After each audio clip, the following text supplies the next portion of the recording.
Hey everybody, welcome. So sorry that I am not able to do what I would normally do. So I'm guessing because of that storm recently, it blew through everywhere. Basically, everywhere has been affected by it. Just about in the southern United States, sort of the mid-south, like large area. And my net has been shitty pretty much ever since. So I'm thinking I'm not going to be able to stream very much. So I'll just sort of do this. I swear this is 2B2T, and we're still updating to 121 soon. So we'll see about that, whether or not that's true.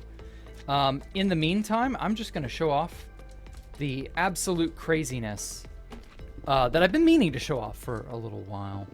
And that is the value of this hack. Printer.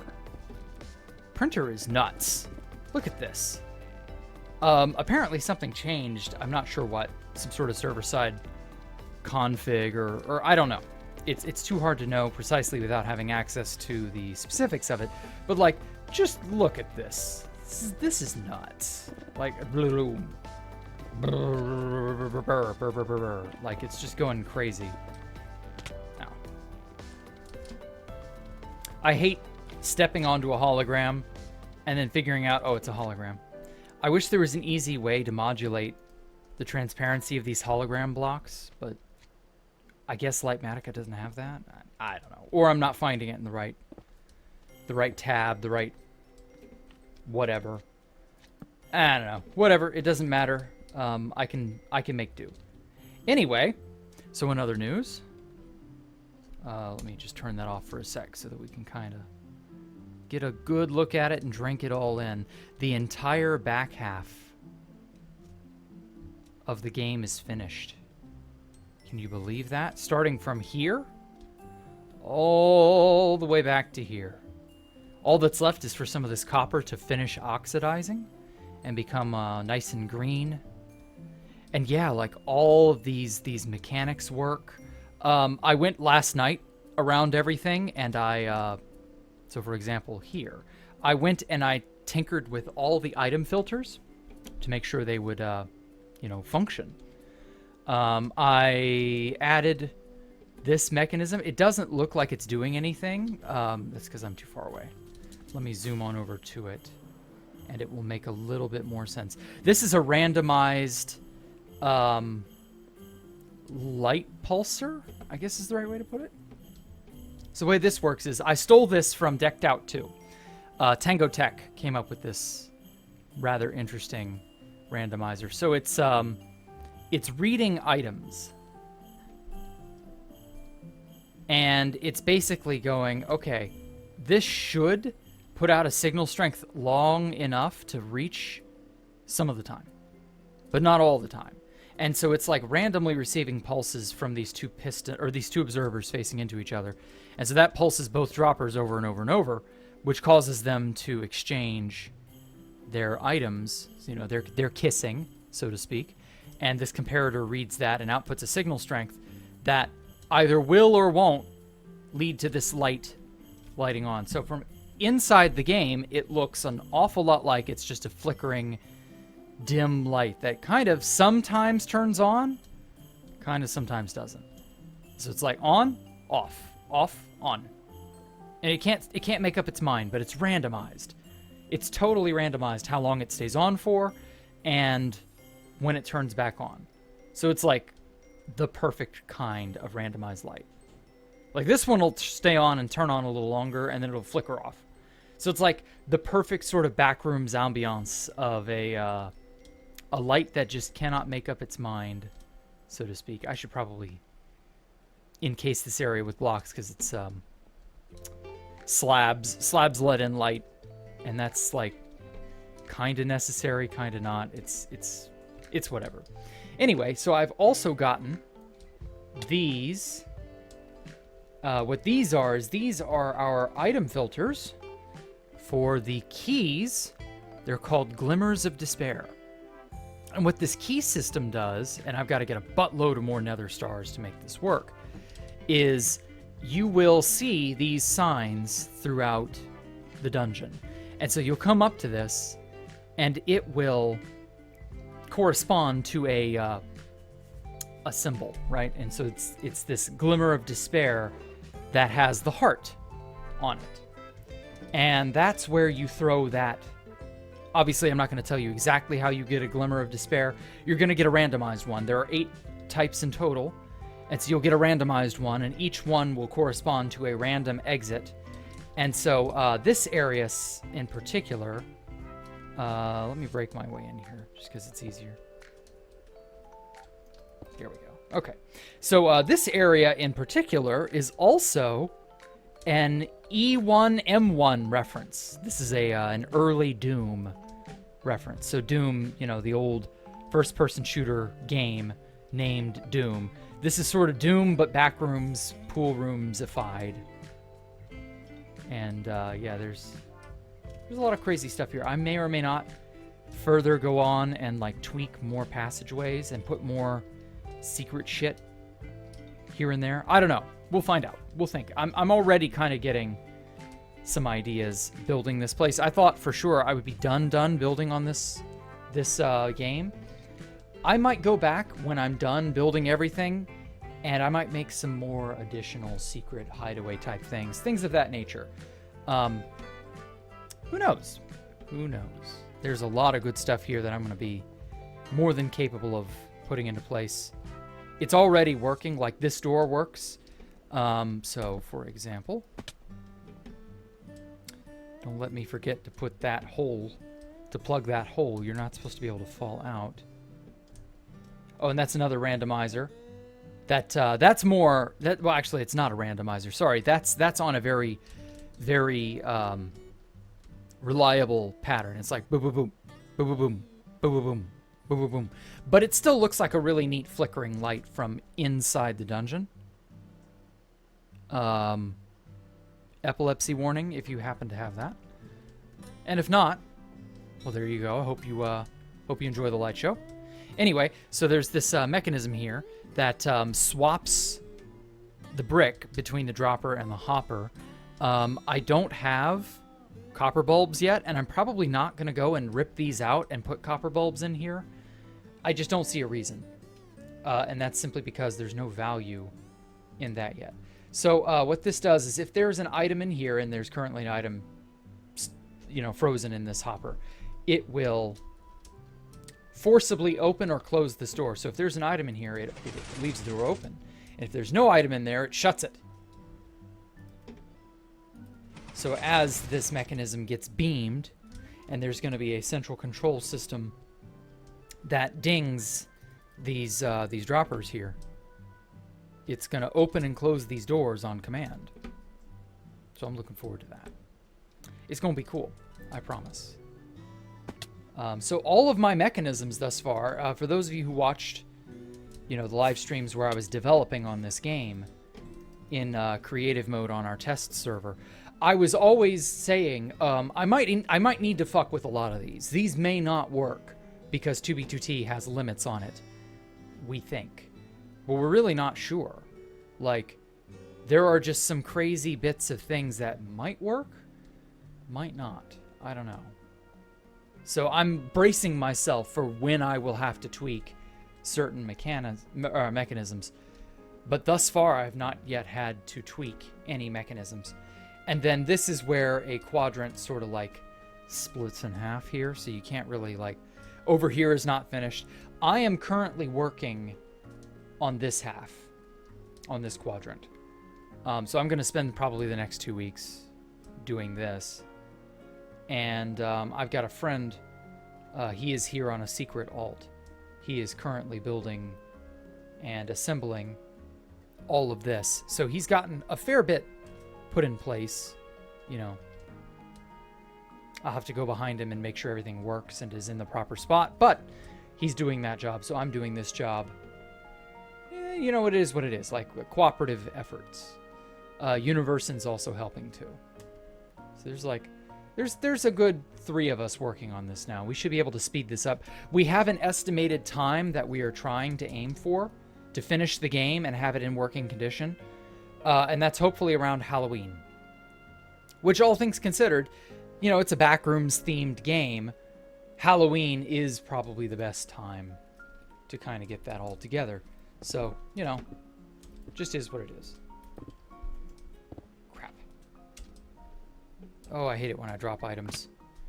There's nothing more annoying than having to, like... Son of a bitch. Than having to, like, rocket myself back up here. I feel like I'm just wasting rockets trying to get from point A to point B. Not really accomplishing anything.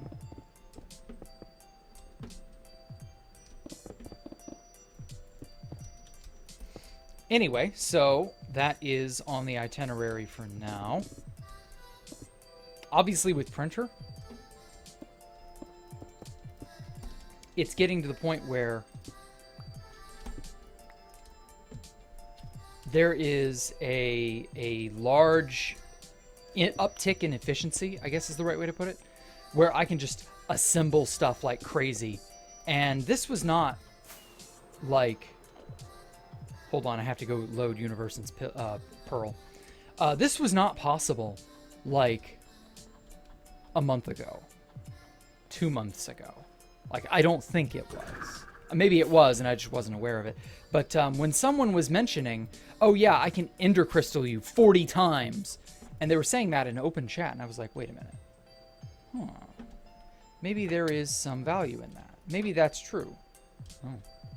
Hey, he's all right. No crash. Cool. But yeah, when I saw that, oh, I've got to repair my Elytra. I was like, wait a minute. That seems a little suspect. And so I was able to test printer, and I tested it on stream, and it went nuts. And I was like, whoa, there's no way this is like legitimate. Like, these must all be ghost blocks, right? No, they're not ghost blocks. They're very real. So clearly something behind the scenes has changed, and a bunch of other people have noticed it too. So if nothing else, I mean, at least we're able to get something. Like, something good is able to come from this, you know?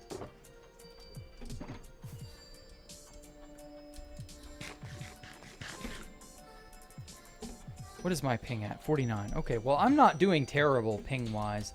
My upload speed has been damaged significantly. I don't know why. I don't know if it's the storms per se, because we've had a lot of bad weather come through.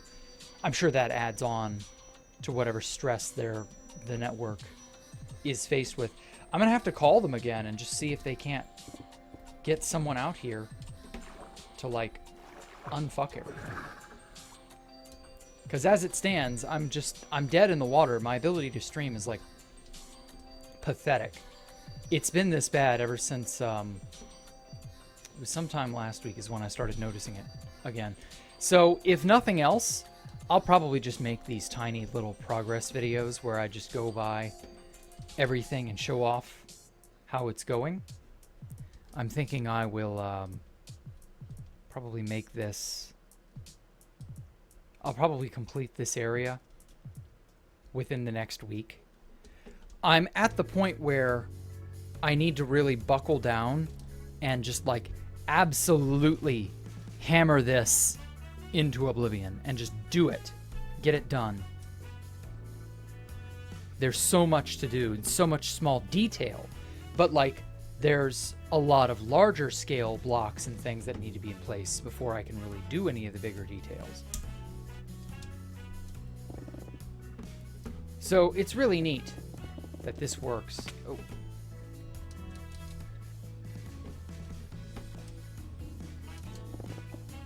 I'm very happy that we found a good workaround for now. Even if this goes away next week or something, at least we were able to get as much done as we were. Shout outs to Jeffrey214 for giving me, and I'm just kidding, somebody else gave me these, but you know. Shout outs to Jeffrey for assembling a nice box full of quartz. Jacktherippa appreciates you. And yeah, that's more or less where we stand for now. I'll let you know if my internet improves any. I'm going to have to just sort of keep an eye on it. Can't really be sure what to expect going forward. Everything is sort of like with the, for those of you who don't know, the American election is looming soon. And that's making people go crazy. Like, There's a watershed moment coming. I can just kind of feel it. I think everybody can feel it, though. What exactly that will entail, what way the winds will blow, I don't know. No one can tell you how things are going to pan out. All I know is, brace yourselves. It's going to be an interesting next couple of years. And life will find a way, I guess. I don't know, man. I wish I had the answers. I wish I knew what and what not to do. I wish I had a crystal ball I could consult that would give me everything I could ever want. But no such idea or device exists. We all have to take it every one day at a time, one step at a time. So, you know. Oh, whoops. I still have fast place on. Hopefully, this game will be a smashing success, and everybody involved will have a lot of fun. I'm going to enjoy watching people like Fast Vincent and Rickson and Sal squirm. Hopefully they'll have fun, but this will be a challenge. That's the goal, is to make this a challenge. We already more or less have an idea for Escape the Jack Rooms 2, the sequel to this game. So we'll see if we can end up making a sequel, if we can even build such a thing. It's going to be way bigger and way more dense and way more interesting. As though this place wasn't interesting enough. I don't know. We'll see. We'll see. Don't want to jump too far ahead. Just because, like, what does not yet exist does not yet exist, and you can't plan around things coming into existence. I've had to learn that lesson the hard way. You cannot rely on an idea or a hope or a thing that might happen. You have to make stuff happen.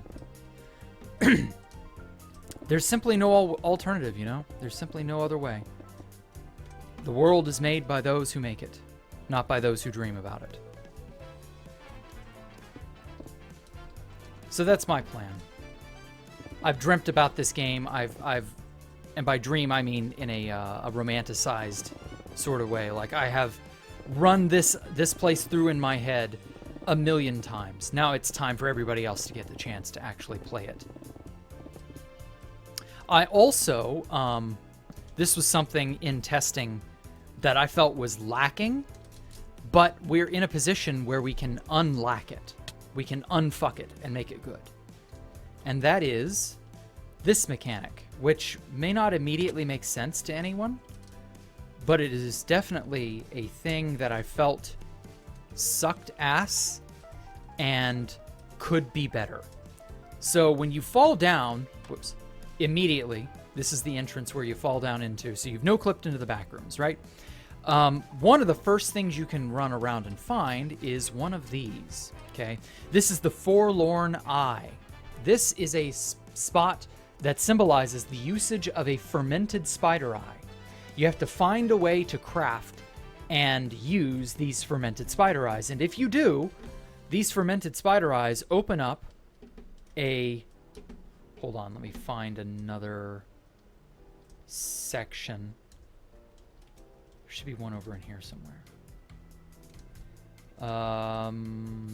Right here. Fuck. Here it is. Yeah, this spot.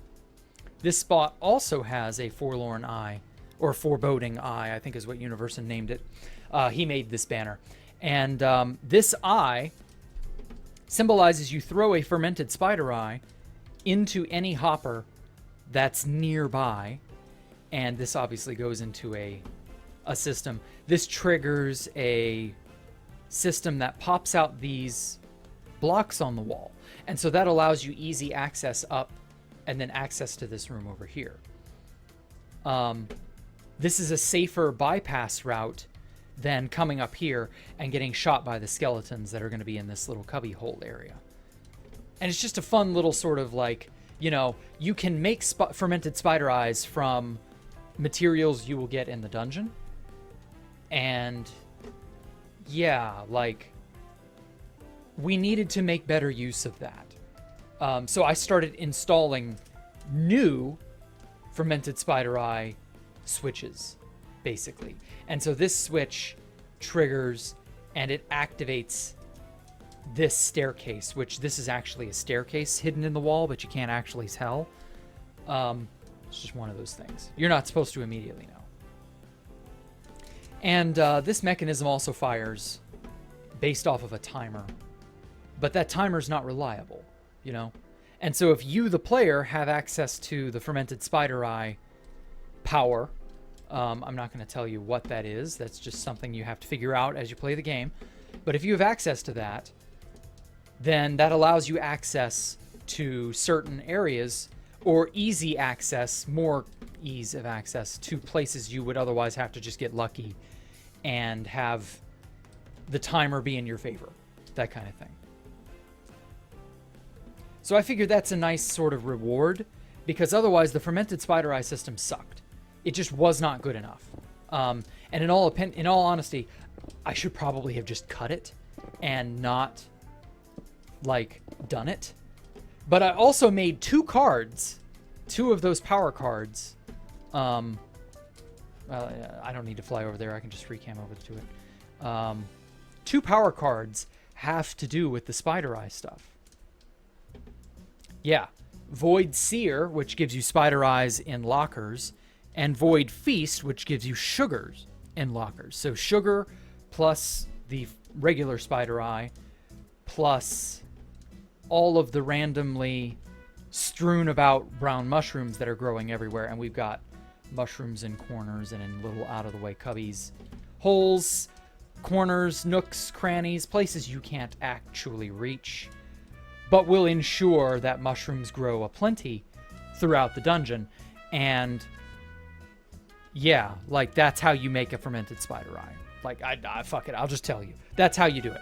You have all the things you need based off of the power cards you obtain, as well as, you know, the ways that you have to get those items. You just randomly get them.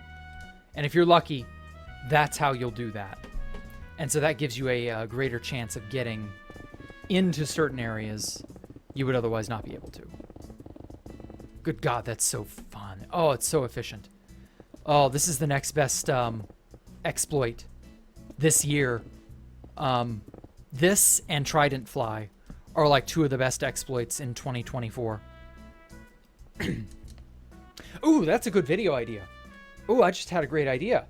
Best hits 2024. What are the best exploits we've had this year so far? Like, it hadn't been much. This year's been very sparse, admittedly. But Trident Fly and Printer are definitely, like, among the best. What else has, like, happened? I don't know. There's a lot of, like, cool little niche things I'd have to sit down and make a list about. Oh, and that's another thing I've been meaning to do. Jack's Rambly Bits, as well as Storytime with Jack. I'm going to go back and make more of those. I just need to do this game.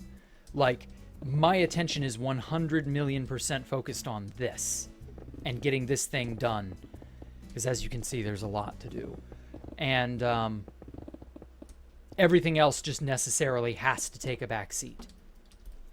But I promise, I'm going to make more of those. And I have a video, or a Jack's Rambly Bits about boats and books that I've had a script for almost a year now. Well, no, it's probably more accurate to say 9 months. I don't know. Is that enough time to say it's almost a year? Whatever. I've had those scripts for a while, and I just never made them. I was going back through all those older videos of mine from, like, 2016, and I've just said that is way too much effort for very little return, simply because it's so much effort to have to censor everything, because, I mean, yeah, in this day and age, the powers that be won't allow you to have any fun. So I can't really, like, show that stuff off without a ton of work, and I would rather pour that effort into doing this game. As you can plainly tell, like, there's a lot of game that needs doing, and so I can't just, like... I wish I could split myself into, like, 3 clones, and each clone would tackle a different thing. And also that I could clone my computer, too. so that they could all have a computer to work on. Because obviously cloning myself would not be of any value if I didn't have, you know, computers to work on or some shit like that. My clones would just be there twiddling their thumbs most of the time if I didn't have enough cloned PCs to go around. Oh well, you get the idea. Like, I need a fuck ton of help. My plate is so full right now. And then, like, I've got other people like Cuboid asking me, hey, do you want to take up a hardcore world and then do a hardcore world? And then when you fail it, you know, you pass it off to someone else. And I'm like, that sounds like AIDS. No, I'm good, thanks. Bless Cuboid and his eccentric skull. He's a unique person. But yeah, it's just one of those things where it's like, I need just some sort of machine assistance. And thankfully Printer came out and is more or less that machine assistance, but not really, because it's just a really good tool, but it's not a literal assistant. Or like 4 assistants. That's what I need. I need like 4 assistants. And I need them all to be copies of me, because then they would all immediately know, you know, we wouldn't have to read each other's minds. We would all automatically know what to do. That's what I need. Does anyone have a pill for that? Do I just need to like take schizo meds or some shit? Am I bad for asking for some sort of like cheat device or cheat assistant something or another to help me like do stuff? I mean, I guess what I'm really asking for is a whole fucking team. Not that that's realistic. Oh my god, we're finally on the bottom part of the Howling Hotel. Hell yeah. Oh man, Howling Hotel is going to be fun. Oh, I'm so glad we got it. Oh, this was Universon's idea. I hope we have enough enough howlers. Dark Takanuva, he was making his base. And in fact, we'll go fly over to Dark's place here in a moment, and I'll probably end off the video there. When Dark was making his little dwarf castle, and you'll see what I mean by dwarven castle here in a moment,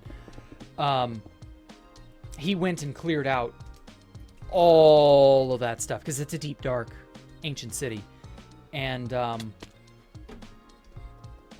that yielded like a good few stacks. I think he cleared out like 3 ancient cities overall. Good thing we got a more quartz. I tell you, I'm gonna be fucking sick of quartz when I'm done with this project. I'm not gonna want to see quartz ever again. Escape the Jack Rooms 2 is not gonna have, like, it might have a little bit of quartz in it, but it ain't gonna have very much. It's gonna be exclusively like city architecture, high-end, you know, it's going to be a completely different palette. I do not want to do another quartz project again. Like, I just don't. I am so sick of quartz projects. There's so many of those. I'm done. Quartz projects. Space Valk 5 is going to be built with something totally different. I don't know what yet. Obviously, Space Valk 5 is way too far off in the future to really worry about, but it ain't gonna be quartz. It's gonna be something else. Probably deep slate. I like deep slate. Although getting a ton of deep slate into the end is annoying, but oh well. Deep slate and or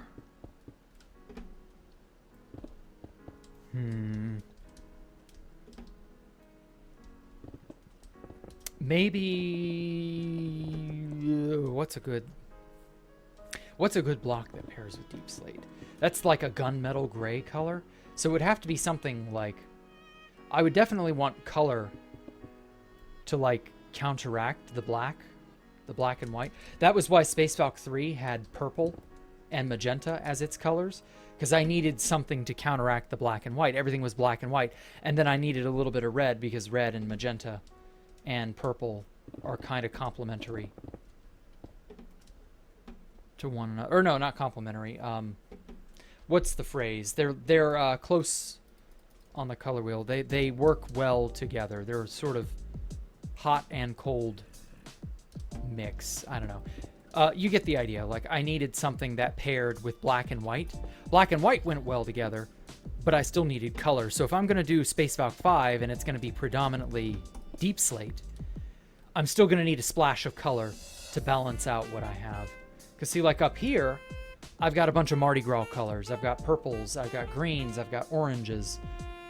And then I've got the gunmetal gray, obviously. So like, I don't know, maybe I'll just do this. Maybe I'll just steal this color palette. Although, is it really stealing? I just fucking... Well, I don't know. I adopted this color palette a little bit from, what was it? Phospholipid.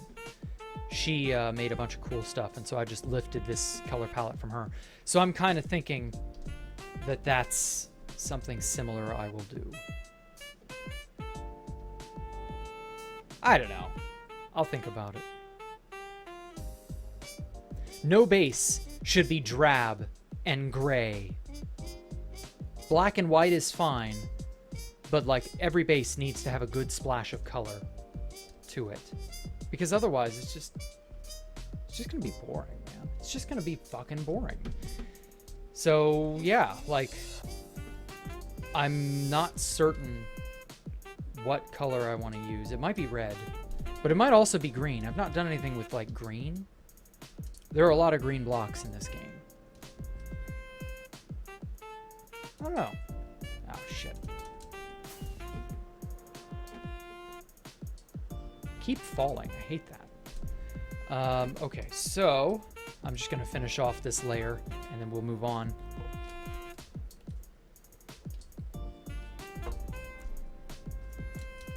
Oh god, of course this is not. This is not a fully formed room, even though it looks like it. This is what it's gonna look like. And there are gonna be nasty skeletons, although you can't really see them. Huh. I thought Lightmatica showed you mobs as well. Oh well. But yeah, there are gonna be skeletons in these hot tubs to sort of give anyone who gets in there or gets close to them a little prick. And teach them not to mess with the waters, the entities that dwell in the waters. Oh, this is another one of those, right here. This is another spider eye, or fermented spider eye mechanism. I don't remember if I got this working or not. I remember saying to myself that the fermented spider eye mechanisms needed to be a little bit more sophisticated. Like, they help you do stuff and get to places. Because if you've gotten the power cards that allow you to make spider eyes, or fermented spider eyes, if you've gotten those power cards, you deserve to be rewarded for it. And so yeah, that's another big priority, is to put a bunch of more mechanisms like that.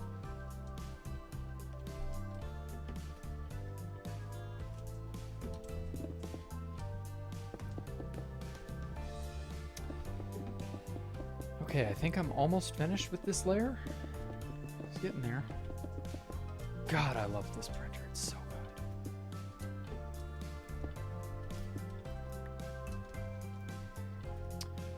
good. How do I get there?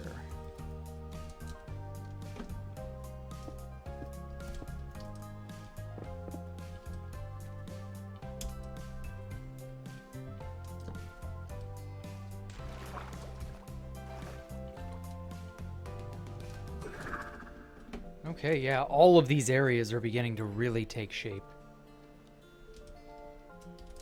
I can't wait. Okay, are we done with quartz brick? No, we're not. There's little bits over here. That's going to be annoying. That's in just like the perfect spot, too.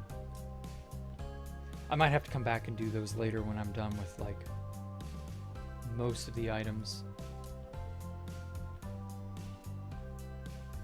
Okay, so yeah, so next is smooth quartz, and then once I'm done with quartz brick, I'm sure there are still several more layers to cover. But after that, it's smooth quartz and then regular quartz. There's a fair bit of both.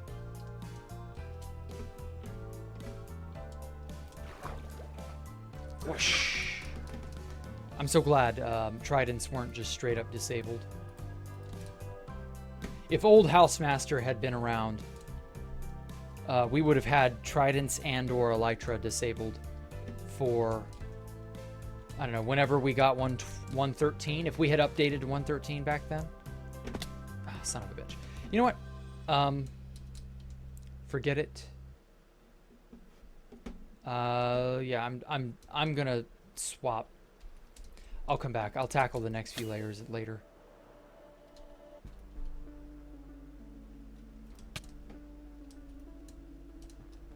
I'm thinking I'm gonna go check out Dark Takanuva's place.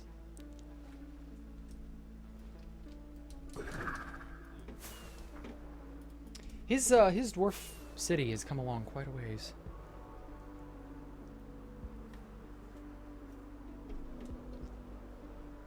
Can't wait to see what he's done. He's shown me pictures of him working on his pillars. He's got this giant open underground area bombed out, and it's huge. It's bigger than, or actually it's about as big as the underground space for Escape the Jack rooms. And I tell you, it's nuts.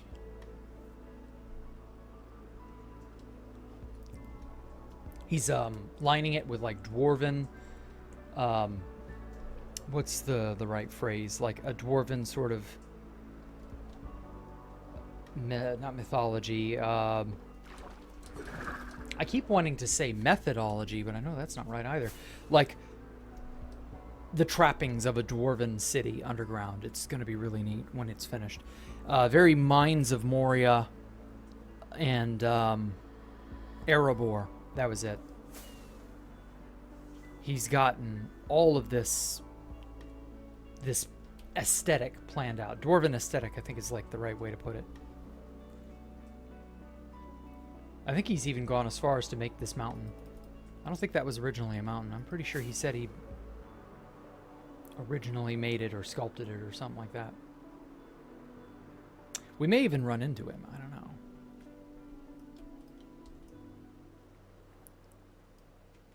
The doors. They are open.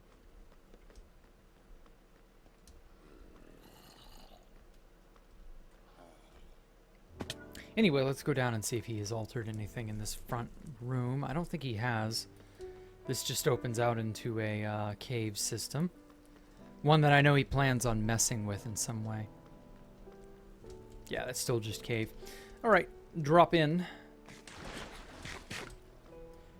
Oh, yeah, here it is. Okay, so this was the ancient city, for those of you wondering. This was an ancient city that I mined out. Oh, yeah, there's his stuff. He took over this spot. This was the first ancient city I ever touched on 2B2T. And Alpha and I came here and privately destroyed it back... Oh, God, when was that? Last August? It had to have been last August or early September last year. Can't believe it's already been a year, man. It's crazy. Anyway, let me turn off the lighting so that you can see what he has done. He's made a ton of cauldrons, and obviously he's farmed up lava. And so he's gotten cauldrons embedded in these pillars, and they're filled with lava. Yeah. So every single cauldron in these pillars is filled with lava. He has a lot. For good reason. This is just a nutso crazy big area. And then he's decorating every single one of these. Like, holy crap. It's so good. He knew what he wanted to do, and he knew how he wanted to do it. You got to admire someone like that. Oh, wait, all of these are lit, too.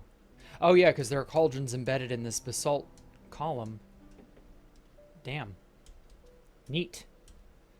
Okay, yeah, and then there's the cauldron peeking out from behind the andesite stairs. So it's like very, very subtle hidden behind it, but it's like an ever-permanent lighting, and it matches the color of the basalt. Yeah, wow. Smooth basalt and cauldrons are like almost perfect from a distance. You can't tell. You can hardly tell. So yeah, crazy stuff. I can't wait to see how much more crazy Dark's place becomes. Oh, fell into water. But yeah, it's something. I tell you, this place is just one of those bases that every week it changes a little bit. Just a little bit. And it adds up and it changes and it grows and it just gets cooler and cooler and cooler. So yeah, I can't wait to see how much more trouble, how much more effort he's going to put into this. Truly an amazing base.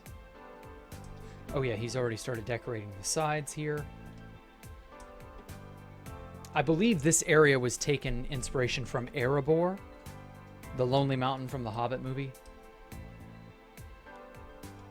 So, you know, that's something. It's got some geodes embedded in the walls. You know how it is. So, yeah. Thank you guys so much for watching. I know this wasn't the usual live stream that I like to do. I prefer doing streams just because we can all better interact with one another. But hey, you know, leave a comment. Leave a like. Follow me on Twitter. Join our Discord, etc., etc. That should all be linked down in the description. I've got to fix the description. I've been noticing some of my links and stuff are truncated or they're just not working. YouTube is weird, you know? It doesn't want to keep stuff regular. It doesn't like keeping stuff predictable and comfortable, you know? It wants to continually change everything and upend your expectations. And it feels like on this platform, there's next to no level of assurance that you're going to have today what you had yesterday. I don't know. It's very strange. I don't like it. I don't like the fact that YouTube is continually changing. Some of the descriptions of my older videos I've noticed have changed, and it's like, why? I admit, many of my older videos are garbage, but there's no reason for anyone to go back and mess with them. So I don't know. I don't get it.